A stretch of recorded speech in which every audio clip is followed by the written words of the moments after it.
तीव्रता वाढत आहे. भावी पिढी संवेदनशील होण्याची दाट शक्यता आहे. त्यामुळे हे टाळायचे असेल तर आम्ही तुमच्या समोर एक नाटक सादर करणार आहोत. नाटकाचे नाव आम्हालाही फुलू द्या, आनंदाच्या झोक्यावरती झुलू द्या. पात्रांची ओळख. नमस्कार मंडळी, माझे नाव हंसिका दिलीप पाटोळे. मी इयत्ता 4थीत शिकते. मी आईची भूमिका करीत आहे. नमस्कार मंडळी, माझे नाव भैरवी निलेश पाटील. मी इयत्ता 4थीत शिकते. मी आजीची भूमिका करत आहे. नमस्कार मंडळी, माझे नाव अर्जिका जनार्दन दरे आहे. मी इयत्ता 3री शिकते. मी नाटकात मुलगीची भूमिका करत आहे. नमस्कार मंडळी, माझे नाव प्रीती उमेश जान. मी इयत्ता 4थीत शिकते. मी नाटकात शिक्षिकाची भूमिका करत आहे. माझे नाव रमेश शिवाजी पाटील आहे. मी इयत्ता 4थीत शिकतो. मी नाटकात बालमजुराची भूमिका करत आहे. नमस्कार मंडळी, माझे नाव बाबरी नवनाथ जरे. मी इयत्ता 2री शिकतो. मी अपंग मुलग्याची भूमिका करत आहे. नमस्कार मंडळी, माझे नाव सार्थक वासुदेव माते. मी इयत्ता 3री शिकते. मी शेजारी भूमिका करत आहे. नमस्कार, माझे नाव सर्वज्ञ राजू कळप. मी इयत्ता 3रीत शिकतो. मी हॉटेल मालकाची भूमिका करत आहे.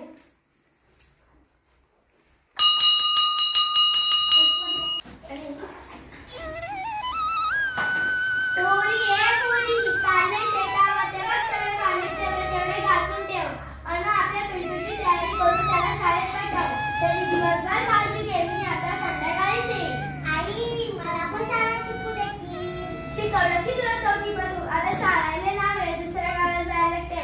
तुझा बाप आणि आजी नाही म्हणते.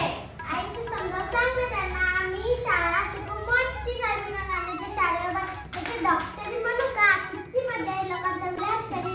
अगं पोरी गप्पा, तुझ्या जिभेला अडबीड आहे की नाही? शाळा शिकून काय कलेक्टर बनणार आहे का? शाळा शिकणे फक्त मुलांचंच काम आहे. मुलींना काय चूल ना मूल. शाळा शिकण्यासाठी मुलं नोकरीसाठी धंद्यासाठी बाहेर गावी जातात. तर मुलगी बाहेर गावी शिकण्यासाठी गेली. वेड वाकडं झालं तर आम्हाला तोंड दाखवायची जागा नाही राहणार. रामकृष्ण हरी, रामकृष्ण हरी, रामकृष्ण हरी, रामकृष्ण हरी. कोण आहे का घरात? आता कोण आलं? अहो सरपंच बाई आणि बाई. या बाई या बाई बसा बाई. असू द्या. काय बाई, बरेच दिवस दिसला नाही तुम्ही. पुढे चल, पुढे चल, अजून पुढे. म्हणून काल मला तुमच्या शेजारी भेटल्या होत्या. त्या सांगत होत्या की तुम्ही स्नेहाचे नाव शाळेत दाखल केले नाही. अहो बाई, मला पण वाटतंय की हिने शिकावं, पण माझं ऐकतंय कोण? अगं हे शाळे गप्पा. ती शाळा शिकून काय दिवायला लावणार आहे का? अहो आजी, काय बोलता तुम्ही? कुठल्या जगात वावरताय? अहो समाज बदललाय, खूप पुढे गेलाय. मुली शाळा शिकून डॉक्टर, इंजिनियर, मंत्री होतात. मला आणि सरपंच बाईंनाच बघा, शाळा शिकूनच आता मी या पदावर आहो. स्नेहालाही शिकू द्या. स्वतःच्या पायावर उभे करा. तीही मोठी होऊन काहीतरी बनेल. स्नेहा, रडू नको, तू खूप शिक. आजच तुम्ही स्नेहाचं नाव शाळेत दाखल करत आहे. कोण काय बोलतंय ते बघू. आम्हालाही फुलू द्या,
अहो ताई, मला माफ करा, मला माफ करा. याच्यापुढे मी लहान मुलांना कामात ठेवणार नाही. मला माफ करा. त्याच्या आई वडिलांनी सांगितलं तरच मी त्याला कामात ठेवलं. मला माफ करा, मला माफ करा. 18 वर्षाखालील मुलाला कामावर ठेवणे, त्यांच्याकडून मजुरी करून घेणे कायद्याने गुन्हा आहे. परिस्थिती कशी असली तर त्याला शोधले तर अनेक पर्याय उपलब्ध आहे. त्याचा वापर करा. कायदा मोडू नका. चिमुकल्या जीवांना भुलू द्या. आनंदाच्या धोक्यावरती झुलू द्या. त्यांना रोजगाराच्या ओझ्याखाली टाकू नका. बालमजुरी बंद करा. चिमुकल्या मुलांना भुलू द्या.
येऊ दत्त काढण्याला.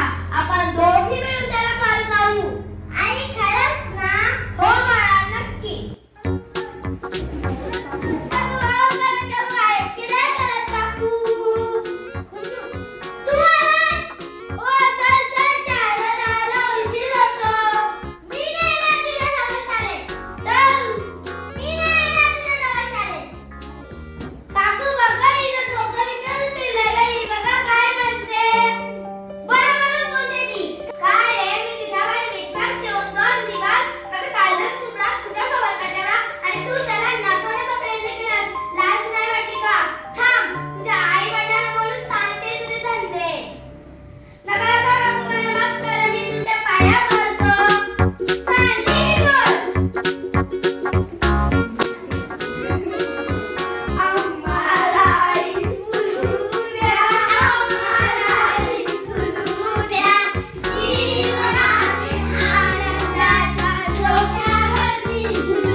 आमच्या जिल्हा परिषद शाळेत त्याला दाखल करा. देव पावला रे, देव पावला. पण बाई याला काय काय लागलं? तुम्ही नुसती तयारी करून पाठवा. आमच्या